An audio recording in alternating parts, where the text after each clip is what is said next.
ఉన్నాయా అని కొందరు సందేహపరుల సంశయం. జీవ పరిణామ సిద్ధాంతం కోతి నుంచి మానవుడు వచ్చాడని చెప్పడం లేదు. కోతులు, చింపాంజీలు, గొరిల్లాలు, మనుషులు వీటన్నిటికీ మూలజీవి ఒక్కటే అని చెప్తోంది. అయితే ఆ మూలజీవి ఇప్పుడు లేదు. అంటే ఇప్పుడున్న ఈ జీవులన్నీ ఒకే మూలజీవిని పంచుకున్నాయి. ఒక చెట్టుకు కాండం ఒకటే ఉంటుంది, కానీ దాని నుంచి అనేక కొమ్మలు, అనేక చెరుకొమ్మలు, వాటికి రెమ్మలు, వాటికి చివుర్లు ఏర్పడతాయి. ప్రతి చివురు లేదా రెమ్మ చివరన ఒక్కో జీవి నిలబడితే దాన్ని ఒక మహాజీవ వృక్షంగా ఊహించండి. అలా ఒకటే మూలజీవం నుంచి శాఖోపశాఖలుగా అనేక జీవులు ఉద్భవించాయి.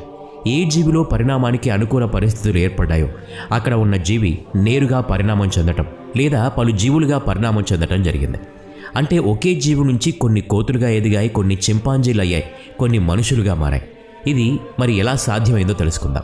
1859లో చార్లెస్ రాబర్ట్ డార్విన్ జీవ పరిణామ సిద్ధాంతాన్ని